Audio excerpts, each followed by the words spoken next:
Bismillah ar-Rahman ar-Rahim. Hello, people, and welcome to the National League. Welcome to Footy JUDGEMO. What is this freaking smile on Tom's face? But I'm glad you're happy, Tom. I just forgot we weren't doing the intro video, so I was shocked when you just came on, even though you told me like 3 minutes ago. Okay, now. Yeah. Hello, everyone. How's everyone doing? I hope everyone is well. Listen, well, I kept thinking about the game of City and Arsenal and all this stuff, and I kept looking for clips and all the stuff to comment on. But there is nothing better than actually getting these guys' opinions on it. Chelsea, of course, Action Jackson is in full action this season, absolutely smashing it. Liverpool under the radar are 1 point behind Manchester City. They're officially in the title. And Arsenal fans got over the referee, and now they're talking about the mentality, which is what Bernardo Silva's talking about. So we went from the referee to Bernardo Silva. A lot to talk about, of course. Liverpool, Chelsea, Manchester City, and Arsenal. So if you are here now, hit that like button, help the show. I know that one of your favorite shows, of course, now on the channel. So hit that like button now. If you're watching this on the replay, hit that like button now. I don't know why Tom is lagging. Is it only me, or Tom is actually lagging now? He is now. Yes. So hit that like button, people. Tom is joining again, which is strange. Tom, here's Tom again. So he goes to the bottom row now. Yeah, hold that. So he goes to the bottom row now. My team won. Why? Hold on. I just got executive decision. Executive decision. The teams that drew should be on the bottom. You know, Chelsea didn't go beat West Ham 3-0 to be on the bottom row. We didn't beat Bournemouth 3-0 to be on the bottom row. If you DC, you lose top shelf privileges.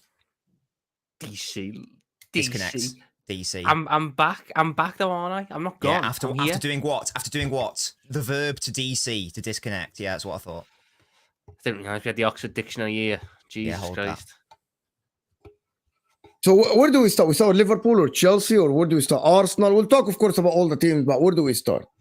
Liverpool, how good Liverpool are? We are a bit good, aren't we?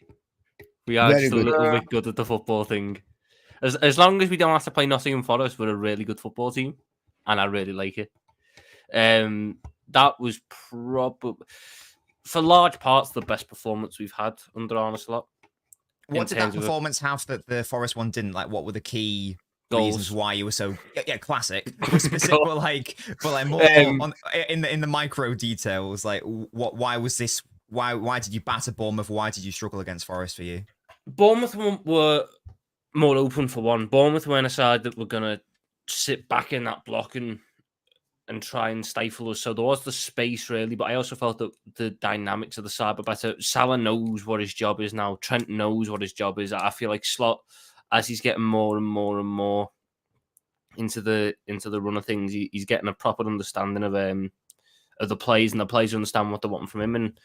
But when he's asking for these subtle little changes, they're adapting to it quicker. I mean, another really good midfield for the another game for the midfield in terms of McAllister and Gravenberch and Szoboszlai.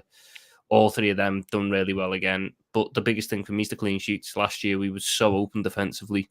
Even with having Alisson put in another really good season, you conceding 40-odd goals. You can't win a title if you're conceding that many goals. We've now, 5 games in to the season? Is it 5? I think it is.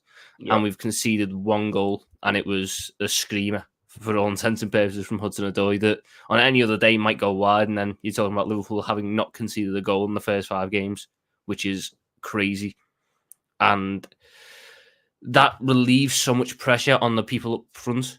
Last year, the guys up front needed to score 3 a game because we conceded 2. You needed insurance this year. Canate, Van Dijk, Trent, Robertson, even when he comes back into the side, Quansah, all of them have been so solid and will be so solid, hopefully, to keep going forwards that we don't necessarily need to score 3 a game. It's just the 1, maybe 2. And then you can chill out and calm it down. I think that also helps us a little bit in terms of staying power going on to the season because, I mean, the last 25 minutes, if not 35 minutes of that Bournemouth game was a bit of a slow thing. We just were relaxed. We were chilled. We weren't going at it hell for leather. We were saving ourselves. I mean, Chiesa came on and ran around a little bit, but that's just because he's all excited because he barely got to play in like 4 months, so he's just getting out of the system. But yeah, a good performance, good result. Seeing a lot of positive signs again, and people keep dismissing Liverpool for some reason, guys. Are they? Yeah. Oh, Liverpool won the game, bro. Liverpool won the game. No, still don't count them in the title race. Don't. A lot of people. Oh, they have way less chances than Arsenal and Man City to win the title. Yes. I still think they'll be third. I don't know if that counts as discounting them. I don't think they'll be in the title race in the last 1 or 2 games. I do think they'll be there in the last 5 games. If that makes sense. I don't think that's discounting them though. I think actually once anybody reaches that last 5 games, they have a chance of winning the title. It goes. I'm to be honest with you, now we're talking fine margins. Like, forget it. I know I'm bringing it back to the referees. Doku's penalty on McAllister is given. The title race, maybe Liverpool could have stayed until the last 2 games. Don't remind me about referees. Don't remind me about the horrendous officiating we went through last season. Hold on, but what I mean by that, Nobbins, it's not only about the referees. A small margin, maybe a luck, a bar can keep a team in the title race in the last like 2-3 minutes. Darwin Núñez doesn't miss an open goal. They are still in the title race until the end. Like what I mean, that once you are within a shout in the last 5 games, I would consider that a chance to win the title at the end. I know people can fall off, but I can't sit here and assume that because in the last 5 games, if Liverpool are tied or 1 point behind Arsenal and City, I'm going to give them a shout depending on the run-in, the games that are left. Maybe by that time, Liverpool will not have to play City. I don't know. The last games will not have to play Man City and Arsenal. Will have easier games. So I would say, okay, now we have a bigger chance. I think Arsenal Liverpool's like 3 games from the end of the season. Yeah, but it's at Anfield, which are back. The problem is a lot of people aren't even putting Liverpool to be in the last 10 games, Nobbins, to be within touching distance. Yeah, I think that is silly because they clearly will be there or thereabouts. I personally just think that come the last 1 or 2 games, I think they realistically won't be there. But yeah, to say they won't be in a title race at all, I think is a bit mad. Are you talking about a squad depth? Are we talking here about a squad depth? I don't actually know. Or we're talking about the quality, or we're talking about a new manager, or what are we talking about? Why are you saying they are third? I think there's a combination of those factors. We've discussed before the fact that history is against Slot in that respect. Okay. I think that Liverpool squad has moved sideways compared to last season. I don't think it's necessarily gotten stronger. They've obviously brought in Chiesa. I don't think they brought in anyone else. So I see them being very similar to last season in that respect. So from my perspective, that's why I think they'll be third and comfortably third, by the way. Like, they'll be way above fourth, whoever fourth is. And I don't think they'll be that far away from second and first. And maybe they'll be closer than last season. I just don't think that come the last game of the season, Liverpool will mathematically be able to win the title. That's all I'm saying. The part of me that goes against that is, whilst I agree the squad hasn't necessarily improved, the tactical changes and the way we are the way we play now and the control we've shown so far this season, that could be worth so many points, because last year we pissed away so many points in games that we should have boxed off. United, Palace, Luton, games that Arsenal and City would just, they go in, do the job, done. We turned what should be simple games into fucking end-to-end spectacles to watch, and never really left them with any more than a point at best. Now, we are a little bit boring in that sense. We're probably less fun for the neutral to watch, because last 20 minutes of games are a bit shit because we're 2-0 up and we're controlling the game. I do think that the amount, the way we play in that's worth points in and of itself. I do think that when it comes down to X Factor, we are a team with some of the most X Factor in the league. When you look at Trent and Salah and Van Dijk, that's game winners, that's genuine world-class players in 3 key areas of the pitch who have been there, done it. I still stand by that we're not favourites, and we realistically should finish third. But when you're seeing what's happening with, we don't know what's going to happen with the Rodri stuff, whether he is out injured for the season. No. They actually, someone just said it's not as serious as it is, as we thought. Yeah, I read that one. The source is El Aguero. Who the fuck's El Aguero? The Aguero. I'm gonna wait. I'm gonna wait to see what Pep says. I don't want to listen to El Aguero. To be fair, Tom, I thought that as well, but he's actually legitimate. Like Fabrizio Romano follows him, for example, and he's apparently a legitimate source in Spain. Fabrizio Romano follows Italia for about a month. Errori tweeted for Arsenal injuries. Just took El Sutton and then your South American source. Yes, I thought that as well, but again, apparently he's a very good, credible Spanish source. Errori said. Look, we need luck in terms of it to for the door to open up for us to step in. And if Rodri is out for an extended period of time, i.e. a good couple of months, and Odegaard's out for a couple of months still, don't get me wrong, City and Arsenal are still incredibly strong despite missing those players, and they will still win an awful lot of football games, but it's fine margins. Yesterday was fine margins in that game. Across a season, it's fine margins, and obviously we are gonna get injuries at some point. It's just it's gonna come down to how we manage them, and if we get that little bit of luck. I don't think I do have an agreement with Nobbins in the sense that we probably won't win the title this year, but I can't rule it out. That's the thing. I want to rule it out, but I can't rule it out yet. How people are seeing that the front line of Liverpool and the midfield is what I'm really talking about. The way Diaz played, Nunes scored the goal. I'm not going to change my opinion on Nunes. He's still a donkey. Like, he scored that goal, and I'm sure he misses a couple of tap-in. But when Diaz is in this form, I can't rule out Liverpool having one of the best attacks and also scoring abundance of goals, because now Luis Diaz, yes, he had one bad game against Forest, but he had brilliant 4 games apart from this. So that solves a big problem that Liverpool has, having someone like Diaz scoring goals. This is Arsenal wanted Martinelli to step up and go back to the form that he was 2 years ago. Now Diaz is going to that form. I stand by the fact that, because I think we had this debate like before the end of the window. Yeah. Right when we signed Chiesa, we have the best attack in the league in terms of overall options and quality. In terms of attacking depth, I don't think City and Arsenal can match us in terms of, we have 6 top attackers, one of which is one of the greatest of all time. Calling Darwin Núñez calling top is crazy, to be honest.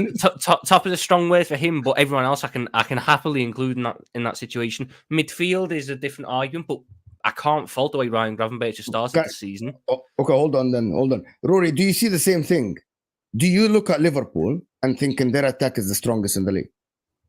No, man. I think Man City's attack is the strongest in the league, personally. Where would you rank Liverpool attack? Second. Second. But City's Haaland is even compared to Salah, is a different level of game breaker, right? You've then got Savio and Doku, so you've got two different types of winger, and then you've got Foden and Grealish and Bernardo Silva if you want to put them up there too. I think for me, and Oscar Bob, of course, who is out injured. But yeah, for me, I think City's attack is slightly better, but Liverpool's is second. To add to that, I actually think one of the people actually, when they mention City's attack, they forget to mention one name that is pretty much 50% of their attack, which is Kevin De Bruyne as a midfielder. Oh, yeah. No one has that guy. People consider him out, but he's a midfielder. Kevin De Bruyne contributes to a lot of City's attack in terms of like distribution, assists, the way he dictates that where that attack is going. And nobody has that. No one. Even Odegaard isn't that. Odegaard is turning into more of a deeper guy than Kevin De Bruyne. When you watch Kevin De Bruyne, he's a weapon for Manchester City. He's part of that attack, not part of the midfield. We'll probably touch on it like on a stream. I think Kevin De Bruyne is going to slowly start moving backwards on the football pitch as he gets older. Have you watched him this season? Yes, he's still got the engine right now to be advanced. I think when that starts to go, that's even if he stays at City. He's gone next season, isn't he? He'll go Saudi next season. I think if he was to stay, start being moved back a little bit further. But we're talking about this season. We're talking about now. We never know. Liverpool can get Arsenal can get Gyökeres and Nico Williams next season. Who knows? No, but I was. Do you mean this season? No, I was saying that in response to your comment of Odegaard's playing deeper, but Kevin De Bruyne isn't. I'm just saying I think Kevin De Bruyne, if he was to stay, would eventually make the same move and position that Odegaard has been making, because that's where teams now are getting the impact from their playmakers operating in deeper areas and then flat sort of filling the wider areas. I mean, I can hear Rory's point. My gripe with that, not gripe necessarily, I don't rate Doku as highly as others. And I do something. Are we excluding Chelsea from that? Yes, I'm excluding Chelsea from this conversation. So no one here is thinking that Sancho, Palmer, Madueke, Neto, Nkunku, Jackson is a competent forward line. It's not cohesive enough, is it? If it was cohesive on a regular basis, then you can have a conversation, but it's not there yet. But Mo, you can't. The way you've just twisted that's outrageous. We've said I am not because we said we think Liverpool and City have the best two, and you've changed that to that means Chelsea don't have a you just said that means you're saying Chelsea don't have a competent attack. Chelsea have an alright attack. It's not on level with City and Liverpool. The reason why the reason why I don't put Liverpool, I have this argument with HUSAM all the time. The reason why I don't put Liverpool up there, because I know that two of their attackers, right, are not amazing, are not great, right, and one is an up and down guy, right, and one is injured all the time. Since that is the history. The number one is Darwin Núñez. Okay, let me just break it down. Darwin Núñez. Cody Gakpo, guys, has played only. You can count the good games of Cody Gakpo where he was a top player on two hands. Not more than 10 games for Liverpool where he was a difference maker. When I mean a good attacker, a difference maker, Cody Gakpo. Cody Gakpo has been good for the Netherlands.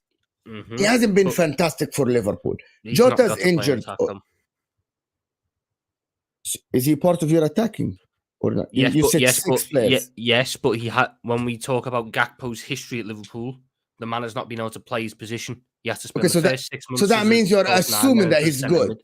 So I'm not that he's good. Oh, well, I'm not assuming that he's good, because in the last 2 months of last season and the games that he's played this season, when he's played off the left, he's been our best attacker in every single game. Really? So I know that there's yes. You thought Gakpo was your best attacker this season? In the game he played against AC Milan, that was the best. That's probably, to be fair, it was before Diaz versus Bournemouth. It was like the second best performance from an attacker this season, and that was only behind Salah at Old Trafford.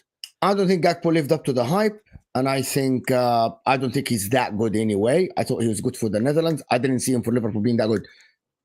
maybe we disagree on this. Jota's He looks injury good prone, and go ahead. He looks better in Europe, though. With the Netherlands. And I thought the Champions League he looked quite good. Again, it's AC Milan, yes. But I'm judging here based on the leagues, because the difference is when they played AC Milan, when they scored, AC Milan opened up a little bit. Oh, hold on, In the hold on. league, he doesn't AC Milan are a top team, and you should know that better than anyone else. Nah, After they're not, yesterday. they're not, man. AC Milan are a real top outfit, and to put a performance like that in, that's special. Real That- special. It is. But Team I actually still from think Milan. Can we just chat about that for this weekend, Mo? That for a 7th place Serie A team, that's a pretty big win at the weekend. we are absolutely fourth now at the current moment. From 4th to 7th is not great. We couldn't beat AC Milan. We couldn't break their low block. We shot our bed. You had nothing. I was talking before. We had defense set pieces. Bro, I have no excuses. I'm not gonna. He said some bums, and the coach literally sacrificed 2 league games to get a point at the Etihad. That will not. What an idiot! And if Gundogan All I just can put one of say those is bloody Cobham headers is away. the best academy in the world. Chelsea have That's all I can say, mate. Pulisic. Anyway, I'll Captain tell you what as America. well about that Rubens, game yesterday. Mori, Tammy. That Aslani who plays for Inter. Oh my god, he's shit. He's so bad. Huh? He's But that's so the difference between bad. Serie A and the Premier League. Our first team is decent. We have no money to actually have any sort of a decent bench. We have zero money to have a decent Look bench. at And that's Davy the difference Klaassen in the Premier League. Oh my God. Bro, David Klaassen is a worse version from Van de Ven. From what's his name? Sorry, Van de Beek. Like, can you imagine Van de Beek is bad? This is a Timo version of Van de Beek, bro. That guy is horrendous. Anyway, I'll go back to Cody Gakpo. But for me, at the end, Liverpool, I'm thinking that if Diaz is not firing, everything goes on Mohamed Salah. And can Mohamed Salah keep it up the whole season? I think we'll see. Guys, it's over 5. I'm going to do a couple of super chats related to Liverpool. Over 550 people here. Let's get the likes up a little bit, or not even on 100 likes, which is crazy. Guys, we have just 100 likes, so hit that like button. Let's get to 200 likes.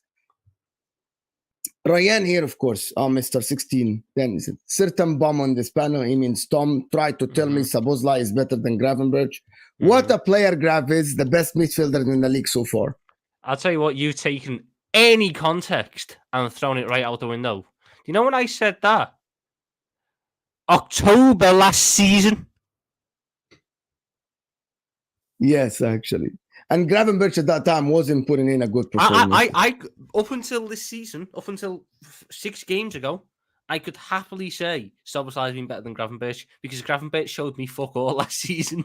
So I wasn't wrong when I said it. Yeah. Yours truly, Man City fan, what happened? If Rodri is out for less than 3 months, we're going to win the league.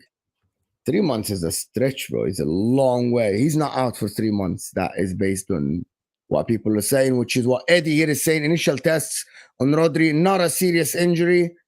We hope so. I don't hope that Rodri gets injured for a long time, to be honest. I don't hope so. But thank you, Eddie. I'm going to actually check the news.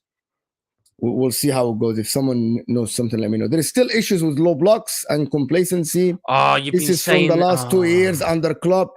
If Slot solves it, he will be hugely successful with us. You chatting out. You sat there after the Forest game and told me, "Oh my God, we're a complacent team," and then used evidence from fucking 3 years ago when we had no centre backs.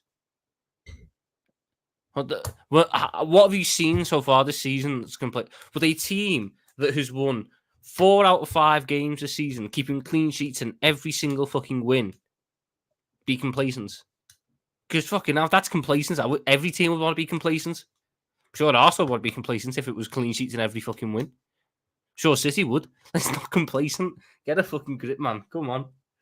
Tom, are you worried if Diaz's form drops off that you won't be able to... Oh, no, I'm expecting his form to drop off. And then Gakpo comes in. Then are you worried about where you might be or not? Because he's obviously carrying you through a lot of games at the moment. No, because if Diaz's form drops off, Gakpo comes in, and I prefer Gakpo. I think Slot's plan was always to play Gakpo, but Diaz has started like a house on fire, and you can't replace that right now, can you? But I think his plan was always to play Gakpo off the left. I think. Yeah, he said that in like one of his first press conferences that he sees him in left winger. Yeah, that complacency thing, like complacency, if you're winning and winning relatively comfortably, is a good thing. It's a long season. You don't want to be having to go full tilt every game to get 3 points and ride in those emotions. So, yeah, I mean, obviously it's bad when you. I agree with Rory. Rory did this last season. I was one of the people that fell into the trap of Arsenal are too slow. Me and Joe were doing shows at that time. Me, Joe, and Nobbins as well. And we're like, Arsenal too slow. And then they're like, oh, they're conserving energy. They aren't going full throttle. So yeah, maybe you're right. Moving on from Liverpool to Chelsea, though, then. Have I missed the whole Arsenal segment? And no. Yeah. All right, okay, that's okay. 5 minutes. We were waiting for you, Joe. Man, I'm here to defend the Arsenal, you see, and I know people have had some wild takes. We had to tell him you missed him. We had to tell him he missed it, guys. That's the game. That's the game. No. Chelsea, though. I'm back to guys. I'm back in Chelsea to get top 4. I put my neck on the line since the preseason. Ahead of Villa. I did my predictions, and I had in the beginning I had Arsenal winning the league, City 2nd, Liverpool 3rd, Chelsea 4th, right? And then City signed Gundogan, and Arsenal got Mikel Merino injury. So I changed my prediction to City winning the league and Arsenal 2nd, right? And I'm still sticking by that. But I still have Chelsea 4th. You guys anybody here disagree with this first? I think Villa will get 4th. I think Chelsea will be right close there, but I just think Villa will have a better manager for one, and a better knit squad. Yeah, Chelsea are just about to start their 2 games a week sort of period, so I think it's important to see how we navigate that. I don't want to jump ahead. It's not exactly like it's a tough 2 games a week type thing. You can play the kids against BK Athens or whatever it is. The Conference League. It's not necessarily tough, but it's the travelling involved that I think becomes an issue for some of these teams with the Conference League. Yeah, but your squad's so big. Games in Kazakhstan and games out that are like 10-hour round trips or longer. Your squad's so big. And that's why I don't think Chelsea should take the Conference League seriously. Yeah, I think you're right, Mo. Because unless they do what Tom is saying. Tom has a really good point. Travel with another team. Well, you mentioned there back Palmer didn't even. They are. There's like 3 players that are not in our Conference League side that are starting Premier League games. Yeah. Don't take it seriously. If the second team can win it, maybe you take it seriously, quarterfinals and more. Look, I think the Conference League is the perfect place for players. The second team can get them out the groups. Like that to be playing, to be honest with you. They've got a 40-man squad. I'm sure they can cobble together. It's 29. 20 players. 29. Oh yeah. I mean, Villa can cobble together a group of players who can just fucking play against BK Athens in the back arse of Azerbaijan or whatever once a week. Disasi can go play. Fucking Badiashile can go play. I don't think they've played so far this season. It's been Colwell and Adebayo and Rory is the very good point. Yeah, Villa with a smaller squad last season did it and got top 4. So it's that is true. Yeah. Did they win the Conference League, Villa? No, they lost to Olympiacos. But they basically played the whole tournament. They lost in the semis, I think. Yeah. So that proves that it can be done if you manage your energy well. And they have probably by the way, Aston Villa play a high intensity, mid-level European competition. They have the best manager. For me, I'm looking at this Chelsea and I'm thinking it is getting better. I know that the Crystal Palace game was like, we saw the complacency, but this game looked good. Sancho looked all right as well. It didn't look amazing like people wanted it to be, but it looked good. And Cole Palmer now is starting to play better and better at the 10. Caicedo played well. I thought Levi Colwill and Tosin played well. I think Chelsea will be a good force this season, and even under Enzo Maresca, I think people will struggle to beat them. I know that City played them the first game, but I think people will struggle to beat them because they adapt and their defense is getting better. It's a slightly tougher run coming up for us. We've got Brighton, Forest and Liverpool the next 3 Prem games, and then we've obviously got like a couple of like Panathinaikos and Ghent. To be fair, even fucking hell, your run is tough after you play. It does get a little bit tougher now. So I think the real judgment is going to be made when Maresca's put to the sword against obviously Liverpool and Forest have started really well this season. So I don't want to jump ahead too soon and start saying like, "Oh, top 4 is a must." Now I still think 5th is my expectation, but with everything going on, the way Maresca's dealt with the last 2 games and then got the last 3 games. Palace, we were probably better, but we didn't win it. Bournemouth, we weren't better, but we did win it. And then I felt like the perfect mix of both games was the game against West Ham. But what I will say is, if I was a West Ham fan, I would be worried with Lopetegui at the helm. Thank you. He set West Ham up to lose. It was ridiculous. He's up against a team who love to counter and hit you on the transition with like Palmer and Jackson. That midfield was criminal. The press was unbelievable. I couldn't quite fathom it because I saw West Ham defend with backs to the wall against City. I was like, well, surely they're going to do that against Chelsea. It was like a lack of respect in a way. Yeah, genuinely, I think you're right. Bizarre. I think he felt like he'd have the better of Maresca, and it just went horrifically wrong. I didn't rate West Ham's business this summer. They spent a lot of money, sure, but none of the deals necessarily moved the needle for me in terms of their squad.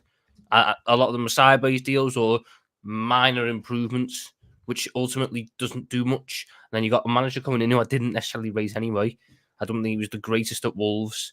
Obviously, he had that terrible stint at fucking Real Madrid or whatever. And Spain. I feel like it's a case with West Ham of, did they have the greatest thing going with David Moyes? No. But they had a solid thing going. They were establishing themselves as a consistent top-half team. They sort of recruited for him as well, Tom. It almost feels like some of the recruitment this summer was what he would have liked as well. Like Fulcrook up top, for example. Like what I find funny is I keep winding West Ham fans up. I said David Moyes will be back before end of season, and it's quite funny, like seeing Lopetegui having to go to the bench and call upon your Antonios and all these players. I had to bring on Souček after 30 minutes because he was shitting the bed. Yeah, I don't rate him at all. I think the Wolves situation and Gary O'Neill doing what he did there. I know it's not going great now. But for him to say, it's like Scott Parker with that Bournemouth squad. We need more bodies. It's not good enough. Iriola comes in. Look at that. Gary O'Neill comes in at Wolves. Well, Lopetegui did it with Wolves, Joe, didn't he? Yeah, that's the point. Yeah. So these managers that need, I get it. Everyone needs players, but sometimes, especially at the elite level, you need to have that little bit extra. So. I mean, I just want to know how they got to the decision to appoint Lopetegui. I thought the manager market this summer was actually quite good for a project manager. Lopetegui's not a project manager. What project has he done? What real successful project has Lopetegui done in football? I mean, like I said, I didn't rate the business when the only signing that I've rated and thought that's a really good piece of business is Todibo, and he didn't even play. They fucking loaned him in and don't even play him. He's much better than fucking Kilman. Don't know why they spent 40 million on Kilman. I don't know how people rated that guy Kilman, by the way. I don't know how people rated that guy Kilman. Did you see him against you? Did you see Kilman's he was out of position every single play, not every single goal. He was out of position every single play. I think he was covering for the obvious lack that was there across their whole defense. Like I thought that Mavropanos. Yeah, he's useless as well. I don't think Kilman's a great centre back. I do feel he's being a bit stitched up by fucking Mavropanos, who plays next. By the way, Kilman technically is unbelievable as well. He's very good. Like on the ball, he's very, whilst I don't very disagree, good. I also think that I think with West Ham there's a bit of an identity there that is that there are hard. I still don't think technically they've gotten over Craig Dawson. I thought if you were to ask me for what is an archetypal West Ham centre back, it's Craig Dawson. And that was where success came, when they had the centre-backs that were like that. And when they tried to move away from that, and when they have done, I don't think it's necessarily been as great for them. I feel like they're trying to create this new identity, that they're a sort of this free-flowing, positive attacking team. They can be a really good counter-attacking team. That's their identity. They're a horrible place to go with a really good, home record. And they can set up really tough to beat That's West Ham. I think it takes a lot longer to break through an identity, and especially when that identity won you your first European trophy in fucking how many years. You don't want to all of a sudden move away from that. I think the biggest problem that or the fan base when they handed Moyes out, the biggest problem they had was they won that European trophy, and all of a sudden they thought that they should be getting top 6 in the Premier League and doing it whilst playing exciting attacking football. And it's like, don't get me wrong, they've got some decent players in that squad, Kudus, Bowen, Paqueta, but the actual overall level of that squad, you're not getting top 6 playing free-flowing attacking football. Like, it's just nowhere near that level. But they convinced themselves that it should be, and therefore David Moyes was letting them down, which I think is crazy. West funny Ham as well because continuously convince themselves that the grass is always greener. Like, they've done it time and time again. They did it the first time round with Moyes as well, and he was back through the door a couple of months later. I guarantee you there were West Ham fans. Who did they get after Moyes? Pellegrini. And do you know what? Pellegrini is a very similar appointment to Lopetegui. It's almost like they fancy themselves with this Spanish flair sort of management style, and it's just never going to happen. Like, West Ham, they almost need to stay in their lane and just kind of accept where they are. I mean, it isn't all funny when you go through the West Ham's manager history.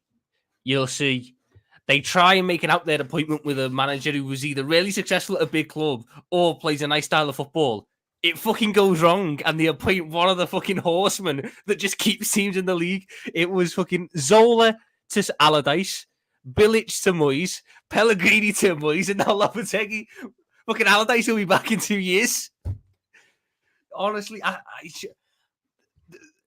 I don't know why they've tried to change what they are. And I felt it was the same. I think one of the things that stuck in their head, probably a couple of years ago now, Leicester were a team that came up and were this hard to beat. Well, they weren't hard to beat for most of the season, but they became a hard to beat team who were good on the counter. And then they changed up and won the league. Yes, in the greatest fucking fluke in the league's history, in something that will never be repeated again.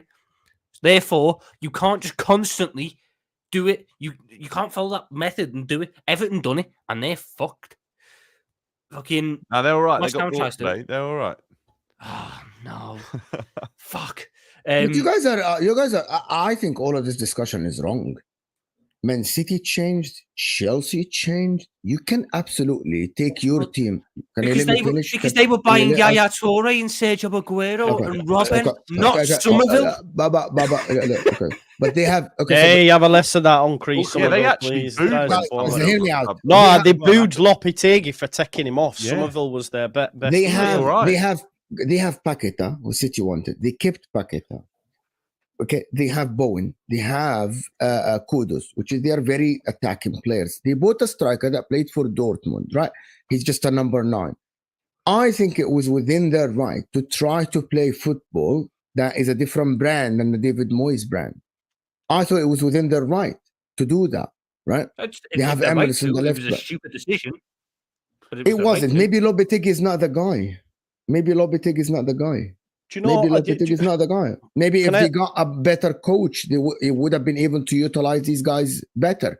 Can I give an example more? Like the best case for this argument is sometimes you've got to stay in your lane, especially when it's been ingrained for so long. And the case I use is always Stoke City. Stoke City came into the Premier League playing a certain brand under Tony Pulis and were getting close, top half, and then they said, you know what, let's rip it up. We want to play expansive. And they brought in Mark Hughes and they bought players like Bojan, and they spent all this money on some that had been at different clubs across Europe, Shaqiri, etc. Every year it was a new Champions League winner. 100%. And now they sack a manager every season and are stuck in the Championship. And look, I know West Ham's bigger than Stoke, but sometimes the grass isn't always greener. And maybe it's better to like, it's hard to use Man City as an example because they had so much money. West Ham don't have that much money to be able to change it from top to bottom. It has to be gradual. I'm not saying West Ham should go and win the league, but no, but even still, though, Stoke, they wanted to push that a little bit further, and ultimately now can't get out of the Championship and sack a manager every season. So I feel as well with West Ham, whilst it's their right to try a change, I also think they misprofiled part of their squad. I like Jared Bowen. I think he's one of them players in the league who can play shit for 90 minutes and end up with 2 goals. One of them inevitable players who's got finishing and movement to key.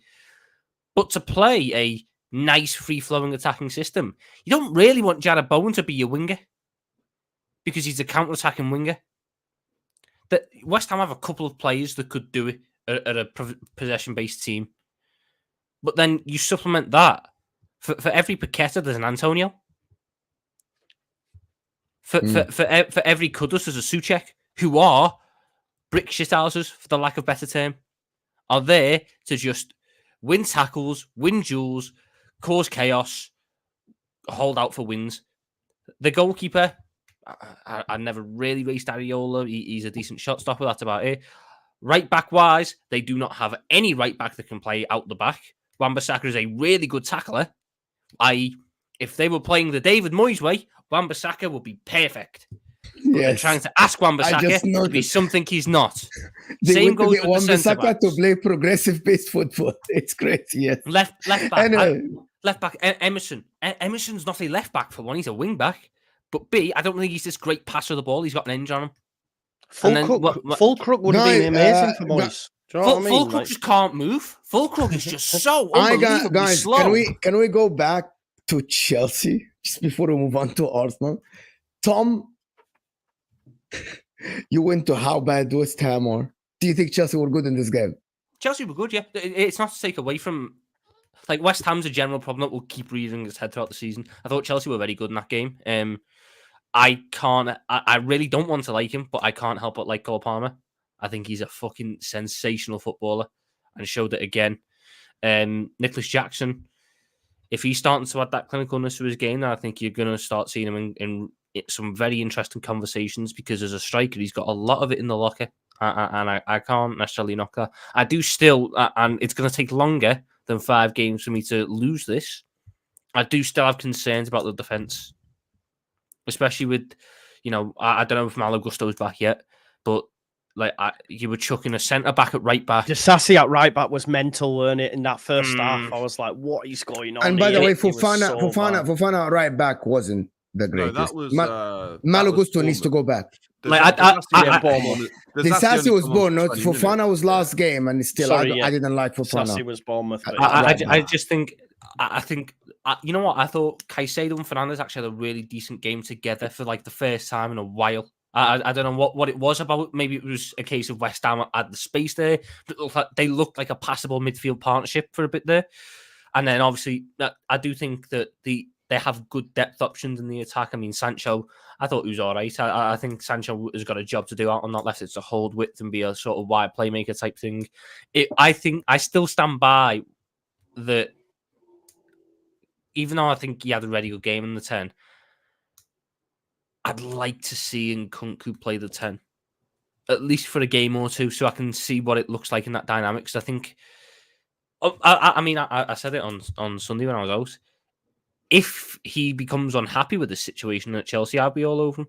There's a very good player there, and I think he's a player who should be playing more than he is. And it's not to say that Chelsea haven't been good in that sense, but this is a player who was winning golden boots in the Bundesliga. And he's on the bench at the minute and seemingly not really getting much of a look in. And I do think that's going to be an interesting one for Maresca to manage. But yeah, very good performance. I do still question the defence. I still don't like Robert Sanchez. And I think the depth options, mainly because you seem to pick up a number of injuries in defence more so than anywhere else. Like, I don't know if Malo Gusto is injury prone, but that's like the second or third injuries out there in like the last 2 seasons. Reece James, we know.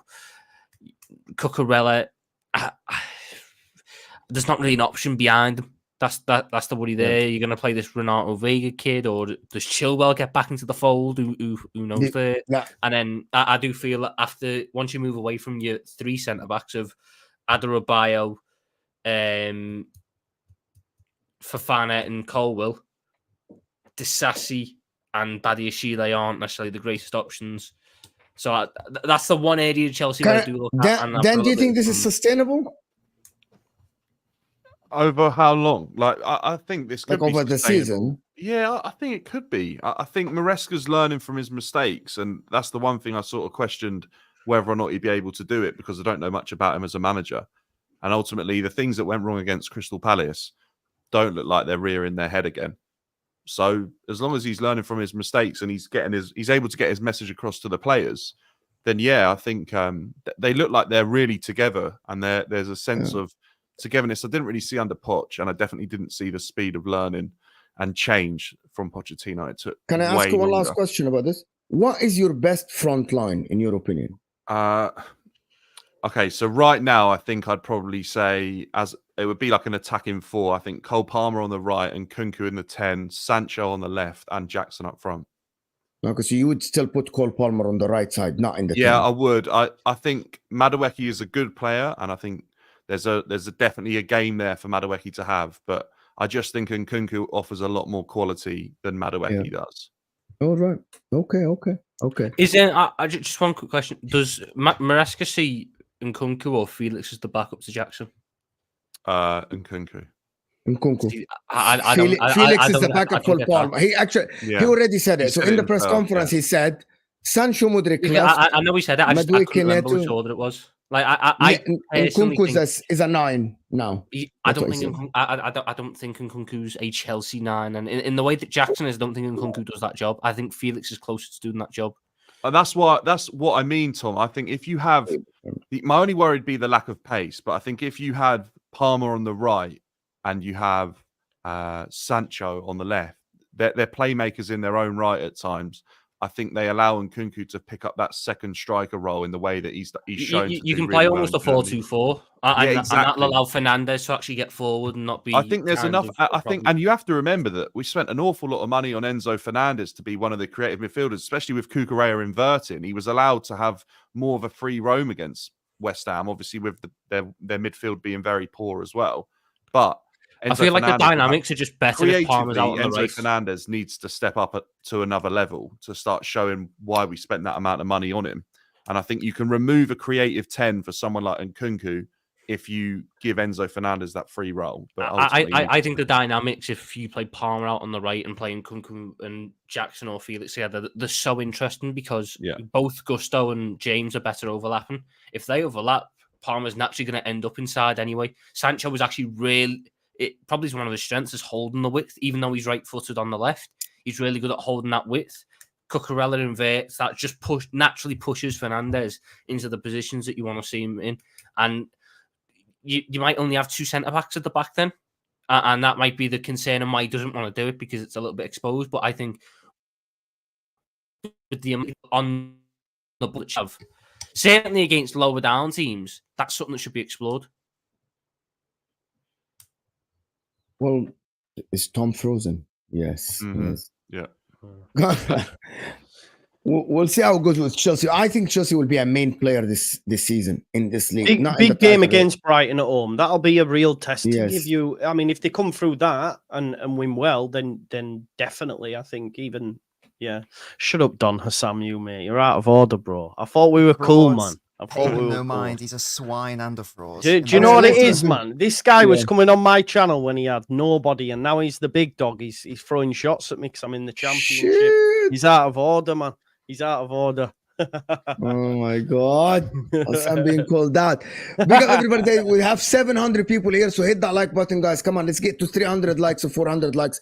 Hit that like button underneath the live chat. Let me do a couple of these super chats. So we go to the Arsenal and City game now. Grealish is better left wing, is the best left wing except Diaz. Savio top 3 right wing. Oscar top 8 right wing. Doku is super sub. Robot, how does any team has a better front 3 and attack than his team? I can add more. So actually, are you saying that Grealish is the second best left winger in the league behind Diaz, or is that just compared to my squad? I'm assuming he's doing a direct comparison. Because then why would Oscar, if it's direct comparison, why do you move to a general comparison afterwards? I mean, even then, if I was to do it in the way that I see it, Salah and Haaland are number 1 and number 2, and no one really comes close to them in terms of overall. And for argument's sake, I don't necessarily include Foden because I think he's a midfielder. Although if you want me to, I will do. I think he should be an 8 though. I think the only guy who I'd include is Bernardo because he gets chucked out on the race. which I disagree with anyway, but he's the guy who ends up getting put out there. So you've got Salah and Haaland cleared of everyone else. I've actually been really impressed by Savio. I thought yesterday he done really well, but in the same breath, he's had the similar thing to what Diaz has had, which is he's so far really shown me in fits and spurts, but I need to see it more consistently. Savio's got the benefit of this just being the start, but I think that I'd put them to an equal footing at this point. If not Diaz slightly ahead because of the goal scoring side of things. Gakpo and Grealish I have on the exact same level of playing in terms of they both fit a purpose for the team. They both can be really effective, or games can pass them by. I'll give you... the thing is, it's hard for me because you don't actually have a direct comparison for the backup striker. That's where the problem comes in. Like Jota or Bernardo Silva, it's impossible to compare because Bernardo Silva is a midfielder, guys. Bernardo Silva is not a winger. But you include them in you include them in the attack fucking for like 30 minutes ago. On that, he's not a winger. He's not an out and out winger, bro. The out and out wingers at City are actually just three: Doku, Grealish, and Savinho. Everyone else is being played there, but these are the wingers at City. And Oscar Bob, yes, which is after that because he didn't play a game this season, you know. But I agree. Yes, Dan. These are for everyone else is being changed from a midfielder to a playmaking out wide, but the wingers are really, we know that. So it's the same as Diaz is a winger.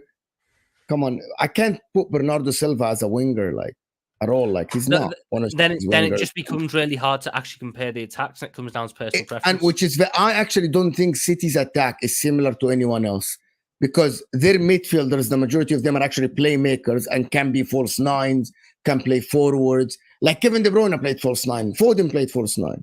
I don't think McAllister will play false nine. You get my point. Like I think there's a difference between City have the most fluid squad in the league, right?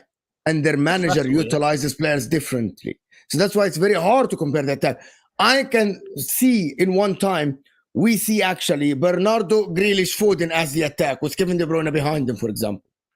We can see that. We can see this at one game.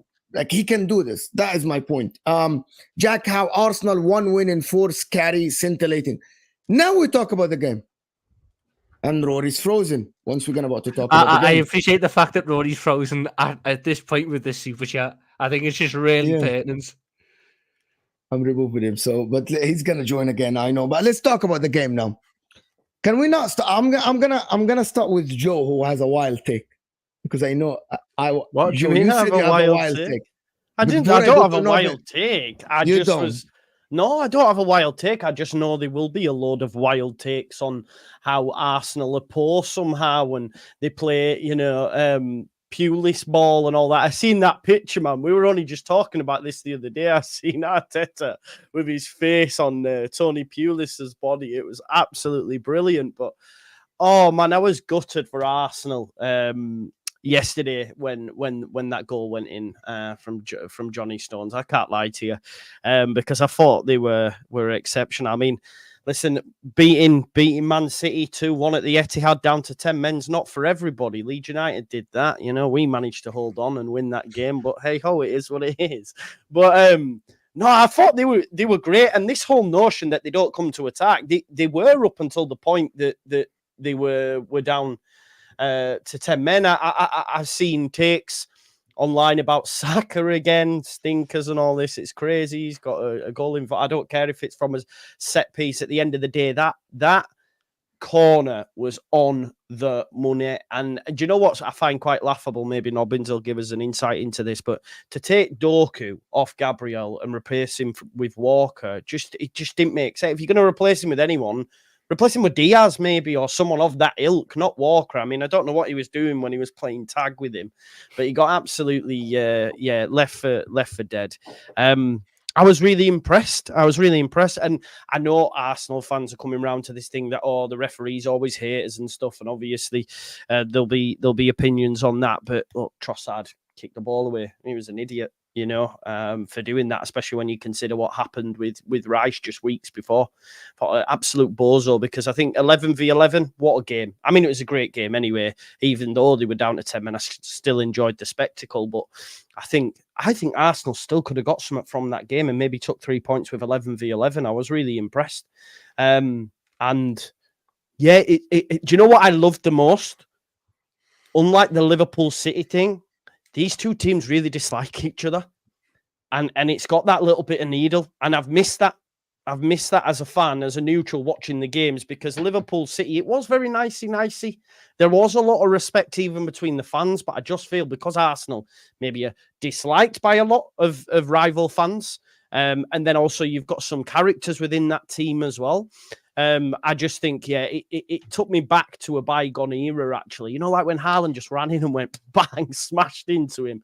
I just loved it. I like that kind of stuff. So I hope this rivalry continues. I can't wait for the return fixture. I hope it's still close, because it's quite late in the season, the next one, I think, at the Emirates, isn't it? Off the top of my head, is it quite late in the season? So hopefully they're still close in terms of a title race. But I mean, defensively, I thought they were phenomenal. What a game of football, even though it went down to 10 men. It was a great advert for the Premier League, because we all sat here last week and I said 0-0. I thought it'd be an absolute stinker. So I'm glad Haaland scored when he did, because it put it into a spectacle. 1st of Feb, okay, this March. I hated that all the talks about the referee at this game, to be honest. All the talks about the referee. Talk about the actual game? That'd be lovely. Yeah. I didn't see no issue. I know there's the Doku thing, but the problem is the referee is part of it, Nobbins, because there is the speculations that would Arsenal have defended that deep if they had 11 men? Would Arsenal have played that? And Bernardo Silva, I could spin it the other way if I wanted, couldn't I? I could say, more space for City to exploit. And as Joe said, I think it's a second yellow anyway, and it's also boring to talk about. So there's a combination of factors there. It's just on the game. Really weird, confusing game from a City fan's perspective. Did you enjoy all of Kyle Walker's long shots, by the way? Oh, I know City fans' favourite part of the game. For once, that was another. I don't think I've ever seen Ruben Diaz take so many left-footed shots. It was quite staggering, to be honest. I think he may have scored one in his City career. I think it was maybe in a Champions League group stage game, outside the box. But yeah, the amount of that was staggering. As I said, I was really happy the first 35 minutes or so of that game, even after the Rodri injury. We'll have to see what happens there, of course. But City started it really well. The Calafiori goal is just a wonder strike. I don't think you can really legislate for that. In fairness, that's just a 1 in 100 sort of finish. It obviously came against a run of play. In my opinion, City were the better side. And then the first Gabriel corner happened, and I think Joe touched on it. We had Doku on him. And just from that point, we sort of seemed to lose confidence, maybe. I don't know, because in that remaining 10 minutes, Arsenal were the better side in that first half. And then they should have scored that Gabriel first corner. We didn't learn our lesson. We didn't stick Haaland on Gabriel. We didn't stick Diaz on him, or even Akanji or whoever. We stuck Kyle Walker on him, who was known for having lapses in defensive judgment and concentration. So at this stage in his career, so that was just staggering to me, to be honest. Disappointed to be 2-1 down. And then the second half was going to be how we all knew how it was going to be. Arsenal well within their right to play. It was. I think Arteta wanted it to be a 5-4, but actually turned into a 6-3 because of Bernardo's positioning. It basically forced Martinelli to play left wing back, essentially. So more like a 6-3. Again, they can play like that if they want. Got no problems with that at all. The impetus is on the onus is on City to break through that. And in my opinion, Pep didn't set City up to do that for the majority of that second half, because all of our chances kept falling to players who are not good at shooting from distance. Walker, I don't think, has scored a league goal since 2022 or something like that. Diaz, as we've discussed, doesn't do that. Akanji doesn't do that. We kept, I think Mo touched it before, Bernardo Silva at right wing, harmless floating balls, which Raya was loving. It was easy peasy for me to come and claim this, or Saliba and Gabriel, easy header out. What we needed was, because at that stage we only had Gvardiol on the pitch, who's good at striking the ball, but we had him positioned almost like a second striker alongside Haaland. It was really weird. Inside the box, and then Foden came on. I was like, okay, great, I actually got another distant shooter. And then Pep told him to go in the penalty box where he couldn't impact the play or anything. There was Kovacic in those positions. And it wasn't until at the 90th minute where Pep said, "Oh, actually, you guys need to swap." And then that's actually what happened. And it was a lot better therein. And Grealish came on, and he was the reason why we were ultimately able to score. So yeah, a really, really weird game. I think Pep got a lot wrong, to be honest, in that second half. But yeah. It felt like when you're going up against a team that are set up in a deep block, and Pep knows this better than anyone, you have to spread the pitch and you have to use as much width as possible. There was no width. It felt Arsenal like were playing 6 at the back. There was no width. There was no place to go. But you have to go out wide. You have to go out wide. They were. Every ball went out wide, and there was no width. There was no place. Arsenal set up the team with 6 guys and 3 in front of them. There was no width. What happened was it was just one guy out wide for City. That was the problem. You need to have 2 guys. Absolutely not, Tom. Yes. You can't just accept that he tried everything and Arteta set the team back or 6 at the back when there was no space apart from the space across the 18, and he had the 3 guys shifting left and right, Tom. No. City played that entire game. By the way, game. I'm telling you something, Tom. Pep couldn't do anything to break that. It's. By the way, I'm not doing that what other City fans do. By the way, there was no way that you couldn't break that. It's just the way football works at sometimes. Like Liverpool defended against Spurs. You defended against Spurs with 8 players, and Spurs at the end got a deflector. It's exactly the same. By creating out wide. Because you had a 1 man less. No, Tom. No, but Mo. No, Tom. Mo, my point is... You want to put it on Pep, and I'm telling you, there was no way you can put it on Pep, because Pep can only do so much when Arsenal are set up like this. There is no way anybody... Bro, if they played, that ball that fell was just... Okay, it's a shot. Grealish did the unexpected by dribbling, finally. Short corner, dribbling inside the 18, which is Arsenal didn't expect it. In open play, Arsenal, you can break them down if you have these 6 defenders across and 3. Tom, there was no place. Hold on. So my point is, you shoot from outside. That's it. No, because that is the problem. Because they were shooting from outside and it was doing fuck all. Because no one. No, because they were. Okay, I think you're getting it wrong. Because I don't want to go back and forth. The aim. I'm telling you, the aim is wrong. To break a defense like this, that leaves you space to shoot. Right, you shoot, but your aim, your compass has to be on point. The problem is they were shooting towards blocks. They were shooting towards goal kicks. They were shooting. It was the players shooting as well. Like, we didn't get Gvardiol in. Again, we positioned Gvardiol within the box. Gvardiol had 2 decent shots, which has happened to come off deflections, and I feel like there were 2 ways that we were going to score a goal in that second half, because I think Mo's right. You're never going to get it through delicate, intricate little play through the centre. You're not going to be able to really deal with it out wide either because of like the amount of physical bodies in the box. So the only ways you can really do it, you can approach it out wide, but you almost but City were for the most part approaching it in an incorrect way.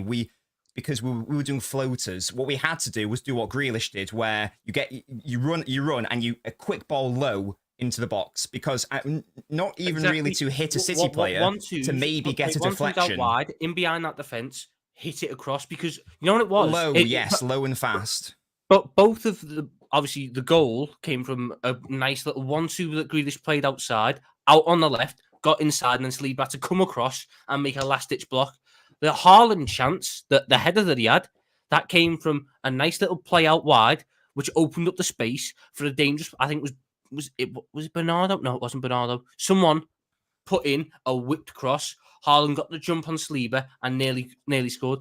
I'm not saying that you were gonna do nice little intricate play out wide, but I felt that City were playing that game so narrow and so focused on playing it within the confines of the penalty area.